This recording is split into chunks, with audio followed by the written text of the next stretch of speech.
आप सभी को सुंदर शरद पूर्णिमा की बहुत बहुत बधाई हो। बाबा विश्वनाथ की कृपा आप पर सदा बनी रहे। आ गया शरद पूर्णिमा की रात्रि। बड़े से बड़ी बीमारियां, बड़े से बड़े रोग, बड़े से बड़े बड़े कष्ट इस शरद पूर्णिमा की रात्रि को छूट जाते हैं। दमे की बीमारी, श्वास की बीमारी, अनिद्रा की बीमारी, रात्रि को जगना, ये सारी बीमारियां शरद पूर्णिमा की रात्रि को अगर व्यक्ति अपने जीवन को सुखमय बनाए, अपने जीवन को आनंदमय बनाए तो सब छूट सकते हैं। शरद पूर्णिमा की रात्रि को पीपल के पत्ते 5 लेकर उसके ऊपर खीर डालकर रात्रि को खा लेने से महाराज दमे की बीमारी, श्वास की बीमारी रुक जाती है। वो बीमारी बढ़ती नहीं है, उससे कष्ट नहीं होता। जिन बच्चों के नेत्र कमजोर होते हैं, रोशनी कमजोर होती है, शरद पूर्णिमा के दिन रात्रि को 12 बजे भगवान चंद्रदेव का दर्शन कराइए। 5 से 7 मिनट तक नयन मिलाएं चंद्रदेव के साथ और बाद में एक पीपल के पत्ते पर खीर जो चंद्र के नीचे रखी हुई है उसी खीर को चटा दीजिए। फिर चंद्र का दर्शन कराओ, फिर खीर को चटा दीजिए। महाराज नयन की ज्योति बढ़ती है, नींद नहीं आती तो निंद्रा देवी प्रवेश करती है, निंद्रा अच्छी आती है, आनंदित होता है। महाराज जिस व्यक्ति के शरीर में गांठ पड़ जाती हो, शरीर काला पड़ जाता हो, चट्टे पड़ जाते हो या दांत खाज खुजली हो जाता हो, उसके लिए भी शरद पूर्णिमा की रात्रि को 12 बजे महाराज भगवान चंद्रदेव के लिए 21 दिए जलाए जाते हैं। उस 21 दिए की कालोच एक थाली में इकट्ठी करी जाती है।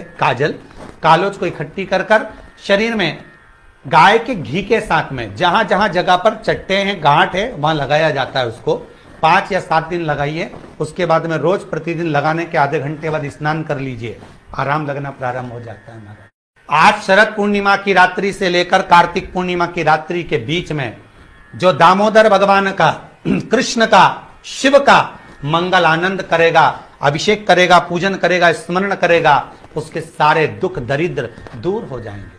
रात्रि को आप बड़े प्रेम से खीर बनाओ, चंद्रदेव की साक्षी में रखो, भोग लगाओ भगवान श्री हरि को।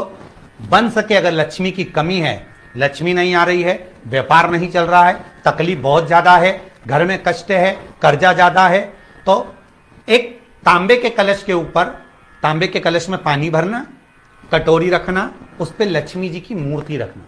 लक्ष्मी जी की मूर्ति नहीं हो तो चांदी का सिक्का रखना।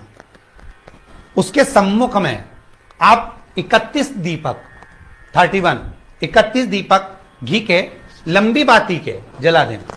महाराज एक एक कमल गट्टा उस 31 दिए के अंदर डाल देना और लक्ष्मी जी का पूजन करना, लक्ष्मी जी का स्मरण करना, खीर का भोग लगाना, पान के पत्ते पर खीर रखना, 5 पत्ते पर खीर का भोग लगाना और माता लक्ष्मी से विनती करना।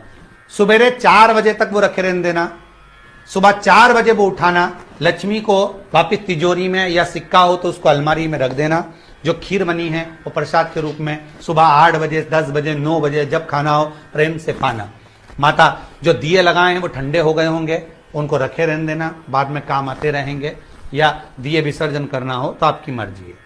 पर वो मट्टी के दिए लगेंगे, आटे के दिए नहीं लगेंगे, मट्टी के दीप लगाना है आपको। 31 घी के दिए लगाना है। लक्ष्मी जी का पूजन करो, कंकु, चावल, हल्दी, मोली से, सब तरह से। शरद पूर्णिमा की रात्रि को सुख मिलेगा, आनंद मिलेगा, लक्ष्मी की वृद्धि होगी, कार्य सिद्धि होगी।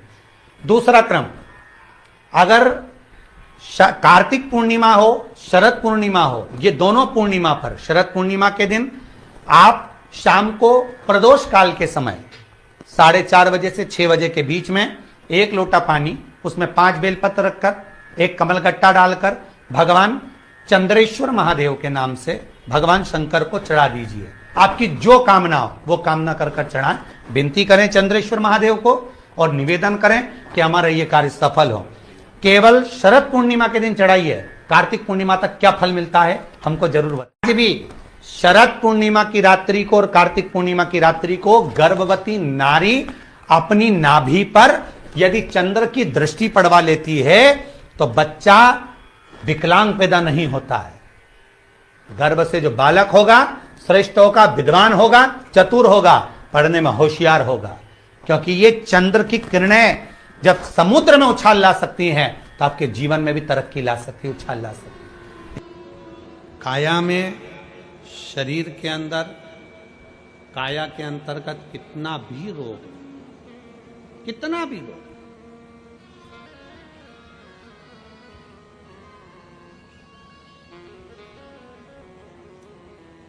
शरद पूर्णिमा आ रही है।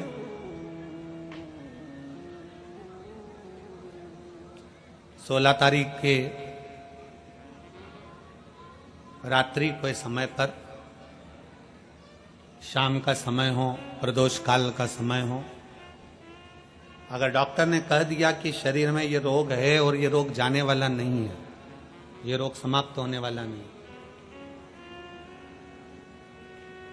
एक बेलपत्र, एक दुर्वा और एक चावल का दाना, सफेद चावल का दाना, एक दाना मात्र अक्षत।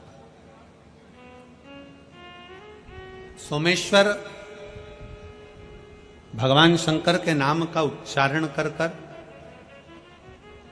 जरा ध्यान देंगे सभी लोग। जैसे ये शिवलिंग है, ये जलाधारी है, और ये जलाधारी के सामने से जो जल बहता है, गणेश जी, कार्तिकेय और अशोक सुंदरी का जो स्थान बीच में है, शिवलिंग का जो जल बहकर नीचे की ओर आता है, यहां जो जगह होती है, आप लोग आस्था चैनल के माध्यम से आप इसका स्मरण कर सकते हैं। और दूर दूर अगर दिखाई नहीं दे रहा हो तो आप उसको बाद में चैनल पर, कथा के बाद में आप लोग आस्था चैनल खोलकर या यूट्यूब पर उस कथा के अंतर्गत आप उसको देख सकते हैं।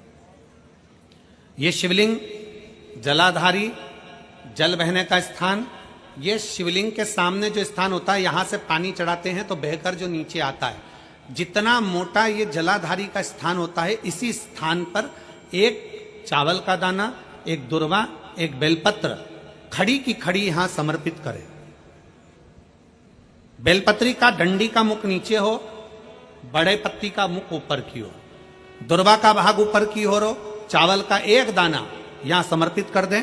और बाबा देवादिदेव महादेव को यहां समर्पित करने के बाद सोमेश्वर महादेव का श्री शिवाय नमस्तुभ्यम का स्मरण कर कर अपने रोग, जो भी बीमारी है उसका स्मरण कर कर बाबा से प्रार्थना करें। उसमें से बेलपत्री और दुर्वा दोनों को लेकर आए, हटाकर कटोरी में रख लें। एक लोटा जल प्रदोष काल में शंकर भगवान के मंदिर में समर्पित करते हुए और बाबा को प्रार्थना करें। और वो दुर्वा और वो बेलपत्र दोनों को लिया। दुर्वा को उसी शरद पूर्णिमा की रात्रि को चबा चबा कर अच्छे से खा लें, जो एक दुर्वा आप लेकर गए हो। और बेलपत्री को दूसरे दिन सुबह के समय पर जब उठने के बाद, ब्रश आदि करने के बाद, स्नान आदि करने के बाद, भोजन आदि करने के पहले उस बेलपत्र, जो छोटी सी बेलपत्र, उसको चबा चबा कर खा लें। कैसा भी रोग है उसका 15 दिन बाद जांच वापिस कराएं, धीरे धीरे उस रोग में आराम लगना प्रारंभ हो जाए। कैसा भी रोग।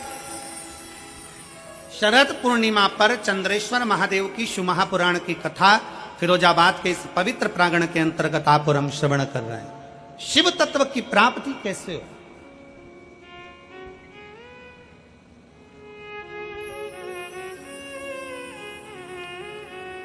हम भगवान उघड़दानी से कैसे अपने संबंध जोड़ सकते हैं, हम शंकर भगवान को कैसे अपना बना सकते हैं, कैसे। शिव का स्मरण करो।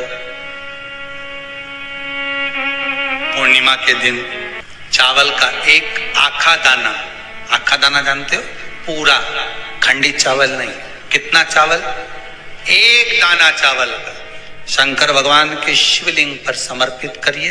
एक बेलपत्र जिसका डंडी का मुख अपनी ओर हो, जहां से चावल चढ़ाया है, उस चावल के ऊपर अपनी कामना कर कर रख दीजिए और चंद्रमौली भगवान का स्मरण करिए। कौन से भगवान?